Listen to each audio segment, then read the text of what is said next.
Hello everyone, welcome to my online classroom. Last class में logarithm का एक question दिया था तुम लोगों को करने के लिए। तो एक काम करते हैं, सबसे पहले वहीं से डिस्कशन करना स्टार्ट करते हैं, वहीं उसी को डिस्कस करते हैं, उसके बाद आगे बढ़ते हैं। ठीक है, तो लास्ट क्लास का जो क्वेश्चन था वो मैं दोनों इक्वेशन लिख देता हूँ। Log A with base 8 plus log B with base 8 is equal to log A with base 8 into log B with base 8। और एक और चीज़ देखी थी, log B with base a is equal to 3 था, फाइंड ए बोला था। ठीक है, अब इसमें तुम लोगों को एक बहुत कॉमन डाउट होगा, वो भी मैं डिस्कस कर देता हूँ और सॉल्व भी करके दिखा देता हूँ। यहाँ से हमने b is equal to a cube लिखा था, ये b is equal to a cube इसमें पुट कर दिया था। Log A with base 8 plus log a cube with base 8। ठीक है,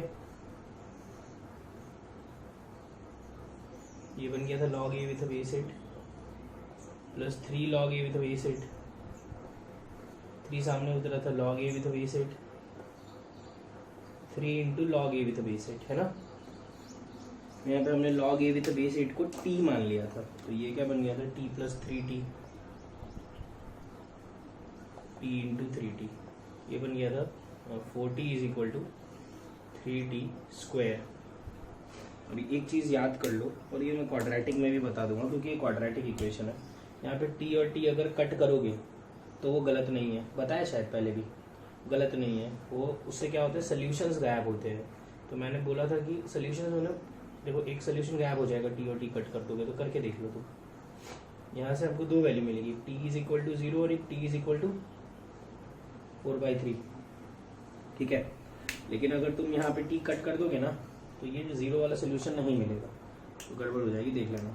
तो यहाँ से मैं बोल सकता हूँ किसको हमने t माना था, log a with base 8 is equal to 0 होगा, या log a with base 8 is equal to 4/3 होगा। यहाँ से बोल सकता है a इज इक्वल टू 8 की पावर 0, यहाँ से बोल सकता है a इज इक्वल टू 8 की पावर 4/3। 8 को लिख सकता हूँ 2 क्यूब, देखो 3 3 कट गया, 2 की पावर 4 इज 16 एंड 8 की पावर 0 इज 1। दो वैल्यूज आ गई, 1 एंड 16। अब एक चीज समझ लो, ये 1 इसका सोल्यूशन नहीं है। ठीक है, 16 सोल्यूशन है। अब तुम बोलोगे सर 1 सोल्यूशन क्यों नहीं है। ठीक है, एक एक करके सारी चीज़ों का जवाब दे रहा हूँ, मुझे पता है ये सब डाउट होंगे। तो सवाल ये है कि सर उसका पहले तो आप ये बताओ कि 1 क्यों नहीं सोल्यूशन है। तो तुम यार 1 इसलिए सोल्यूशन नहीं है क्योंकि तुम अगर 1 रख के देखोगे, ठीक है, ये 1 यहाँ पे रख के देखोगे तो बेस में हो जाएगा 1। अरे a को 1 अगर यहाँ रखोगे तो बेस में क्या आएगा, 1 आएगा। ठीक है, बेस में 1 हो सकता है क्या, नहीं, base is not equal to 1, therefore a is equal to 60। ठीक है, तो बेस में 1 नहीं हो सकता, यहाँ पे 1 नहीं रख सकते, इसी के लिए a की वैल्यू 16 ही पॉसिबल है। अब तुम बोलोगे सर तो नहीं है तो फिर आया क्यों, ये a1 आया ही क्यों। ठीक है ना, तो अब तुमको मैं एक चीज़ याद दिलाता हूँ, मैंने बेस में 1 नहीं होगा ये कैसे समझाया था। ठीक है, जानबूझ के मैंने उसी तरीके से समझाया था। ठीक है, देखो मैंने बोला था कि मान लो अगर तुमको कोई ये क्वेश्चन दे देगा, log 2 विद बेस 1 इसकी वैल्यू निकालो, तो तुम बोलोगे इज इक्वल टू एक्स, तो 1 की power x is equal to 2, तो 1 की पावर में क्या रखेंगे कि 2 आएगा। तो फिर ऐसा बोलते 1 की पावर कुछ भी रख लो, 2 तो नहीं बनेगा, तो इसका मतलब x इज इक्वल टू क्या है यहाँ पे, नॉट डिफाइंड। ठीक है, तो फिर हमने यहीं से कंक्लूड किया था कि यार बेस में कभी 1 मत रखना, ठीक है, क्योंकि गड़बड़ हो जाएगी। लेकिन तुम एक चीज सोच के देखो, log 1 विद बेस 1 निकालने जाओगे, यहाँ पे भी 1 यहाँ पे भी 1, तो यहाँ से क्या आएगा, 1 की power x is equal to 1। तो 1 की पावर में क्या रखेंगे कि 1 आएगा, तो 1 की पावर में कुछ भी रख दो, हमेशा क्या आएगा, 1 ही आएगा। ठीक है ना, 2 भी रख सकते, 3 भी रख सकते, 4 भी रख सकते, सब रख सकते। ठीक है, तो अब यहाँ पे x क्या बोले, तो यहाँ पे x कुछ बोलेंगे ही नहीं। उसका कारण क्या है नहीं बोलने का, उसका कारण ये है कि यहाँ पे 1, यहाँ पे x मतलब तुम कुछ भी रख दोगे तो वैल्यू तो 1 आ ही जाएगी। ठीक है, सेटिस्फाई तो हो ही जाएगा, लेकिन हमने तो पहले ही बोल दिया कि बेस में कभी 1 होगा नहीं, तो फिर इस निकालने का मतलब ही नहीं है।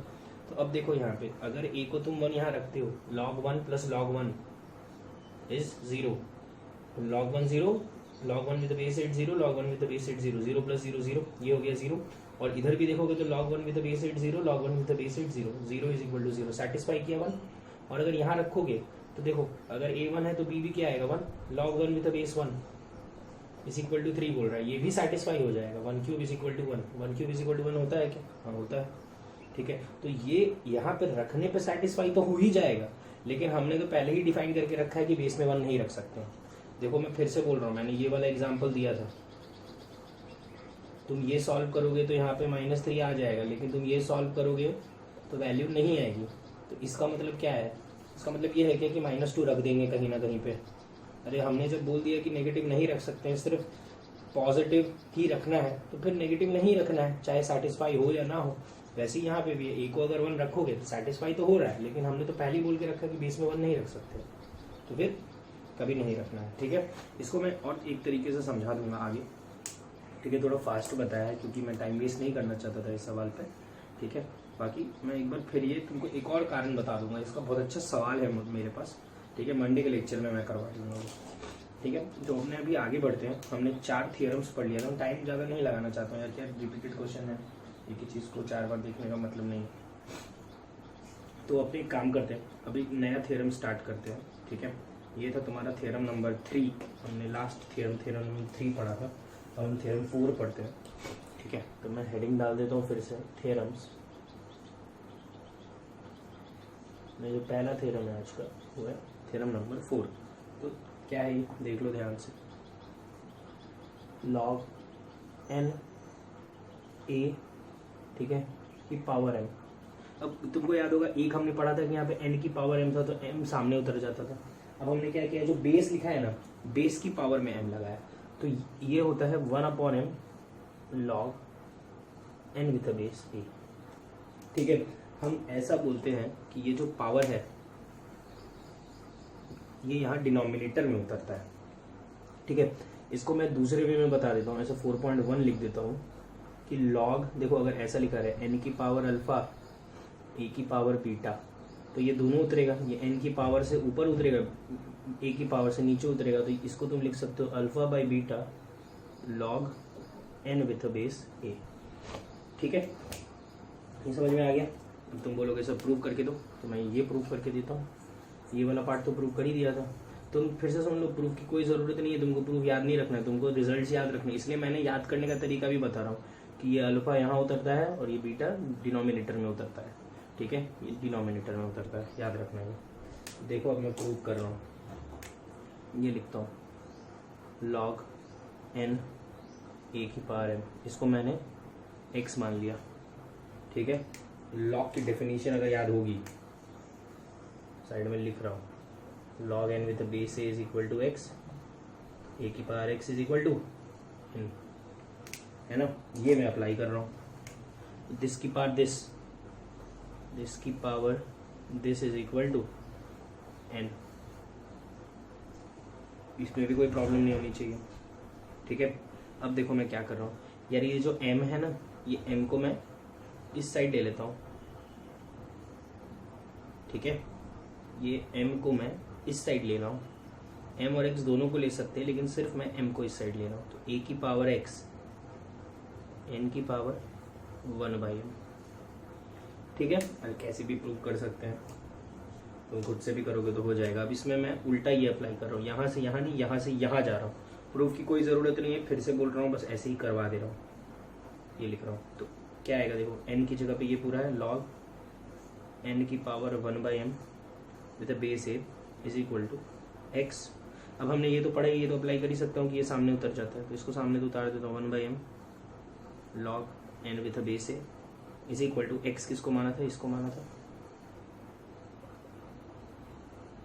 हेंस प्रूफ, ठीक है। समझ में आ गया? तुमको प्रूफ का कुछ करना ही नहीं है, टेंशन ही नहीं लेने की जरूरत है, प्रूफ में दिमाग ही मत लगाओ।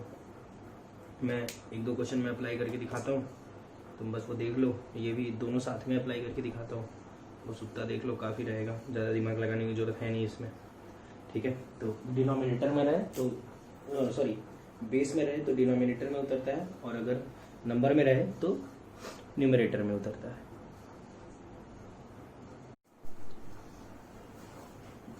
कौन सी प्रॉपर्टी की बात कर रहा हूँ तुम लोग समझ गए होगे, मैं वही प्रॉपर्टी एक बार फिर से लिख दे रहा हूँ यहाँ पे, क्योंकि अप्लाई करूँगा। n की पावर अल्फा, a की पावर बीटा, ये अल्फा इधर उतरेगा, बीटा नीचे उतरेगा, log n with base a। ठीक है, क्लियर है? यही प्रॉपर्टी के ऊपर मैं क्वेश्चंस करके दिखाऊंगा। ठीक है, तो देखो स्टार्ट करता हूँ मैं। पहला सवाल, find the value of first log 8 with the base 4, second log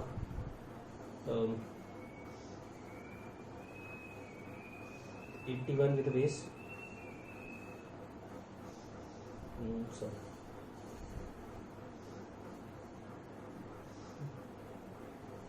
log 27 with the base, यार एक सेकेंड में कोई और पावर लिख लेता हूँ। log 128 सॉरी क्या लिखूँ यार, log 64 with the base 128 लिख लेता हूँ। ठीक है, अब वो क्या एक ही बात हो गई, पर ठीक है। तो करो, खुद से कर लो, आसान क्वेश्चन है। जैसे यहाँ पे क्या है ना, इसकी वैल्यू निकालनी है, तो वो डेफिनेशन तो यूज़ कर ही सकते हैं। डेफिनेशन से तो आंसर निकाल ही लोगे। देखो अब क्या है ना कि हम लोग एक एक चीज़ को करने के 2-2 3-3 तरीके सीखना चाहते हैं। ठीक है ना, कि कहीं पर अटक गए तो दूसरा तरीका निकाल लिया। ठीक है, तो अब यहाँ पे तुम बोलोगे सर इसको कैसे सॉल्व करिए, तो आपने पहले भी सॉल्व करवाई है, हमको आता है सॉल्व करना, तो अभी अपने को वैसे नहीं करना है। हम इसमें क्या बोलेंगे, सुनना ध्यान से।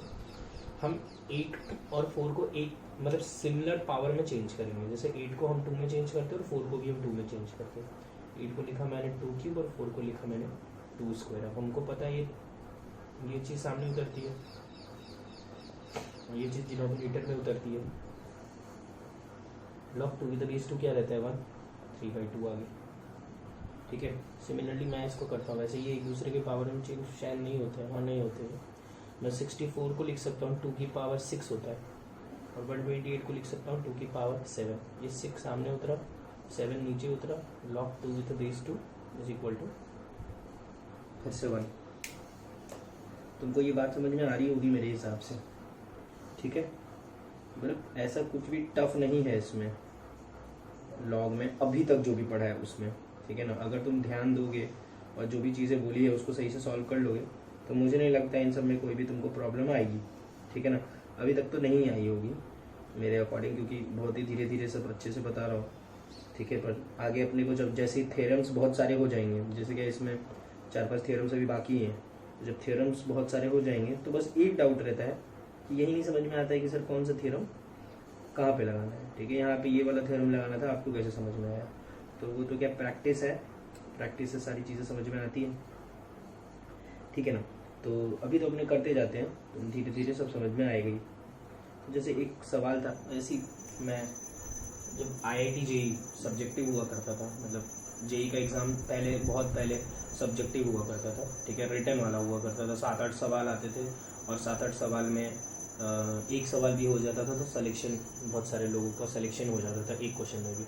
तो उसमें एक बार एक सवाल आया था, prove that log 7 with the base 2 is irrational। ऐसे ही बीच में ये डाल दिया मैंने, हमको प्रूव करना है कि log 7 with the base 2 is irrational, यहीं पे करवा दे रहा हूँ। तो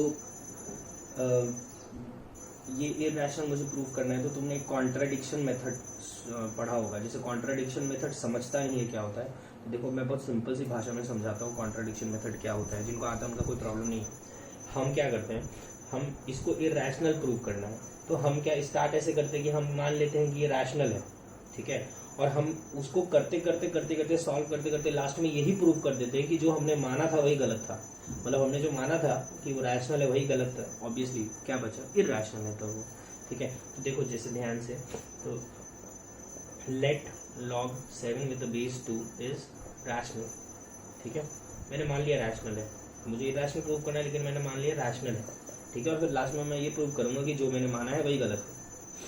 तो अगर ये रैशनल है तो ऑब्वियसली PYQ फॉर्म में लिख सकते हैं, है ना, जहाँ पे P, Q belongs to integer positive integer negative जो भी है, and Q is not equal to 0। Q और P और Q दोनों इंटीजर होने चाहिए। ठीक है, अब वो फॉर्मूला लगा रहा हूँ डेफिनेशन, तो मैं यहाँ से लिख सकता हूँ 2 की power P/Q is equal to 7। ठीक है ना, ये तो डेफिनेशन है तो लगाएंगे। ठीक है, अब इतना तुमको समझता है कि ये 1/q है, 1/q को इधर लेंगे तो ये बन जाएगा 2 की power p is equal to 7 की पावर q, 2 की power p is equal to 7 की पावर q। अब मैं ये प्रूव करके दूंगा कि 2 की पावर p कभी 7 की पावर q के इक्वल नहीं हो सकता है। देखना कैसे, देखो तुमको एक और पैटर्न बताता हूँ मैं। जब 2 की पावर 1 निकालोगे तो 2 आएगा, 2 की पावर 2 निकालोगे तो 4 आएगा, 2 की पावर 3 निकालोगे तो 8 आएगा, 2 की पावर 4 निकालोगे तो 16 आएगा, 2 की पावर 5 निकालोगे तो 32 आएगा, 2 की पावर 6 निकालोगे तो 64 आएगा, 2 की पावर 7 निकालोगे तो 128, 2 की पावर 8 निकालोगे तो 256, 2 की पावर 9 निकालोगे 512, 2 की पावर 10 निकालोगे 1024, 2 की पावर 11 निकालोगे क्या होता है 2048 होता है शायद, हाँ, और 2 की पावर 12 निकालोगे तो ये हो जाएगा 69, ये तो याद नहीं रख सकते हैं, 4096। ठीक है, अब यहाँ पे तुम अगर एक कॉमन पैटर्न देखोगे, ये शायद तुम लोगों को पता भी हो, तो ये तुम देखोगे तो 2486, लास्ट टर्म देखना, सुन लो फिर से, लास्ट टर्म 2486, 2486, 2486, देख लो 2486, 2486, 2486, इनका लास्ट टर्म देख लो 2486, 24816। शायद तुमने इस टाइप का क्वेश्चन किया हो पहले, मैं बायनोमियल थ्योरम में पढ़ाता हूँ ये। जैसे क्वेश्चन बना दे रहा हूँ यहाँ पे, find the last digit of, last digit देखना बोल रहा हूँ, ऑफ 2 की पावर 102। तब इतना तो मानते हो ना कि 2 की पावर 102 निकालने नहीं बैठेंगे, है ना, तो हमको बस देखना पड़ेगा 2 की पावर 102 कहाँ आएगा। तो इसमें तुम देखोगे तो सारे 4 के मल्टीपल्स यहाँ आते हैं। ठीक है, इसको करने का एक तरीका रहता है, वो अभी नहीं बता रहा हूँ मैं। ठीक है, बहुत आराम से पहचान लेते हैं, अभी मैंने नहीं बताया तो मैं तुमको जुगाड़ बता रहा हूँ बस। ठीक है, तुमको आता है तो बहुत बढ़िया। ठीक है, वो क्या होता है कि 4 से डिविजिबल वाले सारे नंबर्स यहाँ पे देख लो, तो 102 के आसपास वाला 4 से डिविजिबल नंबर कौन सा होता है 100। तो इतना मैं कंफर्म से बोल सकता हूँ 2 की पावर 100 यहीं पे आएगा।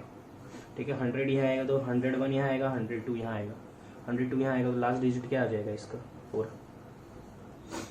समझ में नहीं आया है तो समझा दूंगा बाद में, ये क्वेश्चन छोड़ो। ये समझ में आ गया ना कि 2 की पावर में कुछ भी ले लो, ठीक है ना, 2 की पावर में जो लगाना है लगा लो, उसका लास्ट डिजिट या तो 2 होगा, या तो 4 होगा, या तो 8 होगा, या तो 6 होगा।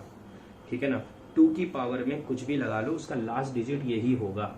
ठीक है, सिमिलरली अब ये याद रखना है 4-4 के ऐसे पैटर्न में सभी चलते हैं, 4-4 की पैटर्न में। जैसे 7 की पावर 17, 7 की पावर 2 49, 7 की पावर 3, अब मेरे को इतना आता भी नहीं है, 343, 7 की पावर 4 ये क्या होता है 2401। रुको मैं कैलकुलेटर लिख के ही बैठा हूँ, करके लिख देता हूँ। वैसे क्या तुमको अब ये समझ में आ जाना चाहिए, कैलकुलेटर से मैं तो कर रहा हूँ, ठीक है, तुमको लेकिन एक चीज़ समझ में आ जाना चाहिए कि निकालने की कोई ज़रूरत नहीं है। क्यों नहीं ज़रूरत है, मैंने बोल दिया ना 4-4 के पैटर्न में वो चल रहे हैं, तो काय को इतना टेंशन ले रहे हो, चलते मतलब चलते हैं। हो गया वो, हाँ 2041, ठीक है, वो तो इंटू और 7 करेंगे तो ये आएगा 1, 7 की पावर 5 कुछ तो भी आ रहा है 16807 एंड सो ऑन। ठीक है, तो 7 की पावर में या तो 7 होगा, 7 की पावर में कुछ भी ले लो, या तो 7 होगा, या 9 होगा, या 3 होगा, या 1 होगा। 7 9 3 1, 7 9 3 1, और इधर 2 4 8 6। अब तुम सोच के देखो, लास्ट डिजिट ऑफ 2 की power p can be 2486, last digit of 7 की पावर q कैन बी क्या है 7931। तो इसका लास्ट डिजिट 2468, इसका लास्ट डिजिट 7931। तो ये दोनों कभी पॉसिबल है क्या इक्वल हो सकते हैं? अरे इसका लास्ट डिजिट और इसका लास्ट डिजिट ही अलग है, तो दोनों एक सेम कैसे होंगे जब दोनों का लास्ट डिजिट ही अलग अलग आ रहा है? तो नंबर तो सेम हो ही नहीं सकते हैं। तो देयरफॉर बाय कॉन्ट्राडिक्शन का मतलब जो हमने माना था वही गलत था। By contradiction we can say that log 7 with the base 2 is irrational। समझ में आई बात? ठीक है, इस टाइप के क्वेश्चन बाइनोमियल थ्योरम में करेंगे। क्लियर है? मेरे को लगता है बहुत अच्छी तरह समझा है। इस प्रॉपर्टी को और अच्छे क्वेश्चन में इस्तेमाल करना ही है ऑब्वियसली, तो फालतू से सवाल थे, करेंगे। ये अभी याद आया था इसलिए करवा दिया। ठीक है, आगे अपने थ्योरम 5 पे बढ़ते हैं। थ्योरम 5 बहुत काम आता है, ठीक है। थ्योरम 5 देखो,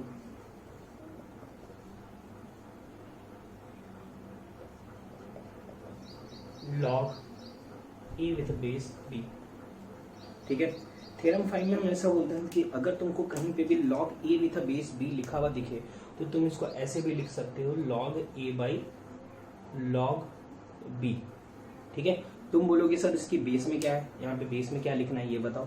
तो इसमें ऐसा बोलते हैं कि बेस में जो मन करे वो लिख सकते हो, जो भी तुमको इच्छा हो। यहाँ पे तुमको 2, 3, 4, 5, 1.5 जो लिखना हो लिख देना, नेगेटिव बस मत लिखना और 1 मत लिखना। तो क्या लिख सकते हैं, तो मैं एक बार के लिए यहाँ पे कुछ भी लिख सकते हैं, इसलिए सी लिख दिया मैंने कि भाई जो मन करे लिख देना। तो एक बार के लिए उसको सी से एक्सप्रेस कर दिया कि भाई सी लिख दिया, ठीक है। तो ये याद रखना कि log A with base B को log A by log B भी लिख सकते हैं। इसको एक नाम भी देते हैं, इसका नाम है बेस चेंज थ्योरम, ठीक है। तुम मुझे बोलोगे इसको प्रूव करके दिखाओ, मैं प्रूव करके भी दिखा सकता हूँ, ठीक है। प्रूव करके ही दिखा देता हूँ। जैसे देखो मैं दोनों, या देखो प्रूव करने का एक सिंपल सा जुगाड़ क्या रहता है बताता हूँ तुमको। प्रूफ तो वैसे भी हमको कुछ करना नहीं है प्रूफ का, अब जुगाड़ से जैसे प्रूफ करना है कर दो सर फटाफट। तो देखो मैं कैसे कर रहा हूँ, मैं इसको भी कुछ बना दे रहा हूँ, इसको भी कुछ बना दे रहा हूँ, दोनों को बना दे रहा हूँ, मतलब इसको भी सॉल्व कर रहा हूँ, इसको भी सॉल्व करो, दोनों को आके एक जगह पे इक्वल प्रूव कर दूंगा। तो मैं इसको मान रहा हूँ ये सबसे अच्छा तरीका रहता है प्रूव करने का, ठीक है। तो यहाँ से क्या आ गया, a is equal to B की पावर एक्स, या बी की power X is equal to A जो लिखना है, ठीक है। अब मैं इसको उठा के ना यहाँ पे डाल रहा हूँ RHS में, पहले लिख देता हूँ RHS क्या लिखा है, log A with base C upon log B with base C. ये ए की जगह पे डालना है, लॉग बी की power X with base C upon log B with base C. ये एक सामने उतरता है, अब ये तो पढ़ ही लिया है, ठीक है। ये ऊपर नीचे वाले कट गए, इज इक्वल टू क्या आ गया एक्स, तो ये भी एक्स के इक्वल आ गया और ये तो एक्स के इक्वल हमने माना ही है, हेंस प्रूव्ड। समझ में आई बात, ठीक है। ये बहुत इंपॉर्टेंट प्रॉपर्टी है, इसके ऊपर तुमको बहुत सारे सवाल मिलेंगे, ठीक है। बेस चेंज थ्योरम इसको अलग से नाम दिया है हमने, तो ऑब्वियसली यूज होता होगा बहुत। तो जैसे इसका मैं तुमको एक जो बहुत सिंपल सा क्वेश्चन रहता है, जो बहुत बार तुमको लिखा हुआ भी दिखेगा, तो वो ऐसा रहता है, log 3 with base 2 into log 4 with base 3 into log 5 with base 4 into log 6 with base 5 into log 7 with base 6 into log 8 with base 7। ये सब इंटू में, ठीक है ना, पॉइंट बनाया मैंने, डॉट बनाया मैंने, ठीक है। इन सब चीज़ों को ब्रैकेट्स में लिख देता हूँ, इन सब की वैल्यू निकालो, find the value of this, ठीक है। तो इसकी वैल्यू देखो कैसे निकाल रहा हूँ मैं, देखो अब क्या है ना, इसको बेस चेंज थ्योरम बोलते हैं। तो बेस चेंज थ्योरम का मतलब क्या है कि अभी तक हमने जितनी भी प्रॉपर्टीज पढ़ी उसमें तुमने देखा होगा ध्यान से, मैंने सबका बेस सेम ही लिखा था, क्योंकि बेस अगर सेम नहीं रहेगा तो वो सब प्रॉपर्टी लगेगी भी नहीं। यहाँ पे बेस सबका अलग अलग है, तो ये प्रॉपर्टी इसी के काम आती है, बेस को सेम बनाने के काम आती है। जैसे मैं इसको लिख सकता हूँ log 3 बाई log 2, बेस में क्या डालना है, तो बेस में यार एक बार के लिए 10 डाल देता हूँ, ठीक है। कुछ भी डाल सकते हैं, सी लिख दो, तुमको जो मन करे वो लिख दो। इसको लिख दिया मैंने log 4 by log 3 with base 10, सब में एक ही बेस लिख दे रहा हूँ। ऐसा मत करना कि log इसमें log a by log b लिख दिया और इसमें c लिख दिया और इसमें कुछ और लिख दिया, अरे दोनों में सेम ही लिखना पड़ेगा।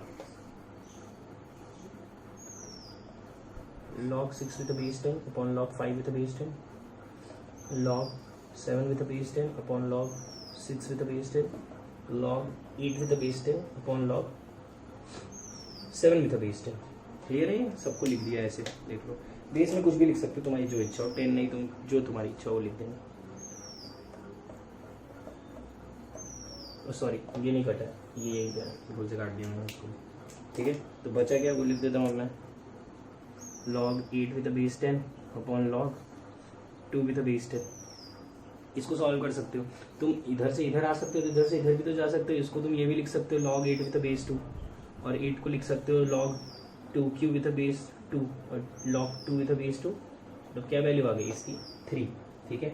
ऐसे भी कर सकते हो, और अगर तुमको ऐसे नहीं करना है तो देखो एक और तरीका बता देता हूँ, इसको एक और तरीके से निपटा सकते हो तुम। इसमें ऐसा कर सकते हो कि इसको 8 को यहीं पे 8 को लिख लेना 2 क्यूब और 3 सामने उतार लेना, कट के 3 बच जाएगा, वो भी कर सकते हो, ठीक है ना, तुम्हारी इच्छा, तुमको जैसे करना हो।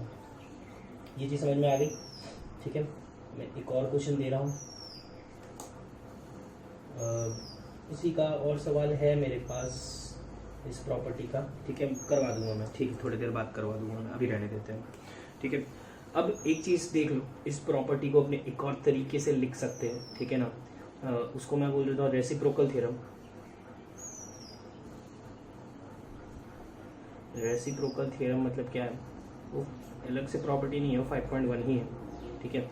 ये बोलता है कि log a with a base b को हम 1 log b with a base c बोल सकते हो, ठीक है ना। मतलब अगर तुम इसको अपॉन में लिखोगे तो ये इंटरचेंज हो जाता है, a यहाँ आ जाता है, b यहाँ आ जाता है, ठीक है ना। ये चीज़ क्लियर होनी चाहिए। ये मैं प्रूव भी कर देता हूँ, बहुत ईजी सा प्रूव है। जैसे मैं इसको लिख सकता हूँ log a by log b, base में c लिख लेता हूँ, और मैं इसको लिख सकता हूँ, इसको log b by log a, और इसके भी बेस में c लिख लेता हूँ। प्रूव करना है ना, ये ऊपर जाएगा, हम क्या बोल सकते हैं, हो गया प्रूफ। देखो ना, सेम इक्वल दिख रहा है ना, ठीक है। तो ये सब ज़बरदस्ती के काम है, ये कोई प्रॉपर्टी तुम समझ ही सकते हो। तुम बस इतना से याद रखना कि अगर इसको यहाँ लेंगे, इसको अगर रेसिप्रोकल में लिखेंगे तो ये दो इंटरचेंज हो जाएंगे, ऐसे हो जाएंगे, ठीक है।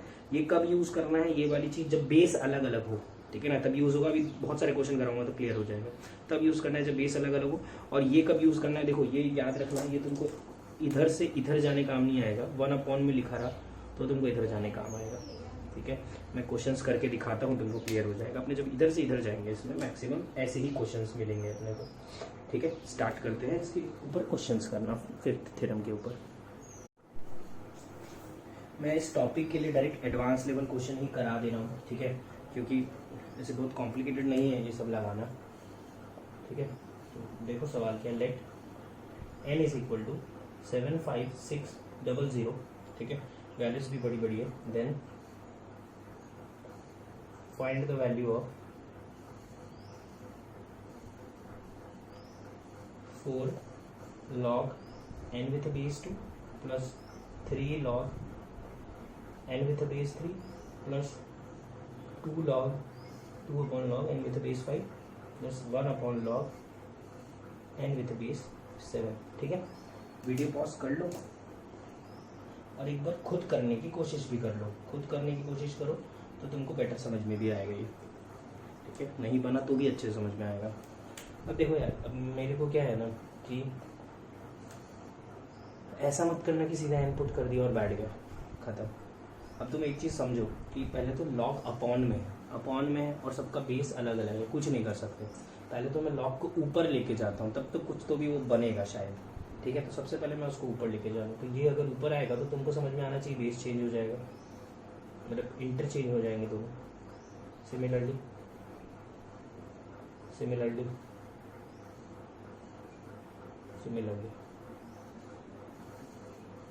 अभी देखो सबका बेस सेम हो गया। अब यहाँ 4 को ऊपर चढ़ा लेगा, log 2 की power 4 with base n plus log 3 की power 3 with base n plus log 5 की power 2 with base n plus log 7 with base n। इसको मैं लिख सकता हूँ log 2 की पावर 4, 3 की पावर 3, 5 की पावर 2, अरे मल्टीप्लाई एडिशन थ्योरम, ठीक है। तुम जब इसको मल्टीप्लाई करोगे ना तो तुमको ये मिलेगा log 75600, और n की वैल्यू क्या है, सेम 75600, तो इसकी वैल्यू क्या आ जाएगी, 1। फाइनल आंसर क्लियर है, क्लियर होना ही चाहिए अच्छे से। एक और एडवांस लेवल सवाल है मेरे पास। Suppose n be an integer greater than 1, let an is equal to 1 upon log 2002 with a base n, ठीक है। Suppose b is equal to a2 plus a3 plus a4 plus a5 and c is equal to a10 plus a11 plus a12 plus a13 plus a14, find B minus C. ठीक है, बहुत अच्छा question है। इसका answer बता देता हूँ जिन लोगों को करना है, वीडियो पॉज करो, आंसर आएगा इसका -1। ठीक है, मैं करके दिखाता हूँ अभी, तुम लोग तो वीडियो पॉज करके अटेंड कर लो, बनना चाहिए यार, बना लिए तो तुम समझो हो गया तुम्हारा काम खत्म। जितने भी थ्योरम पढ़ा है उनका तो आगे के और लगाने पड़ेंगे, आगे के तो आसान है। ठीक है, फॉर्मूला बेस्ड है बस। अच्छा, सबसे पहले यार तुम समझ लो, ये जो है ना ये n, इसको अपने क्या बोलते पता है क्या? इसको हम बोलते हैं नोटेशन। ठीक है, ये नोटेशन, ये पावर वगैरह नहीं है, नोटेशन मतलब रिप्रेजेंटेशन है, क्योंकि लिखने का एक तरीका है। ठीक है, यहाँ पे अगर 1 रखोगे तो यहाँ 1 आएगा, यहाँ 2 रखोगे तो यहाँ 2 आएगा, 3 रखोगे तो 3 आएगा। तुमने पढ़ा होगा tnth टर्म या anth टर्म, क्या बोलते थे स्कूल में पता भी नहीं मेरे को, a + n-1d।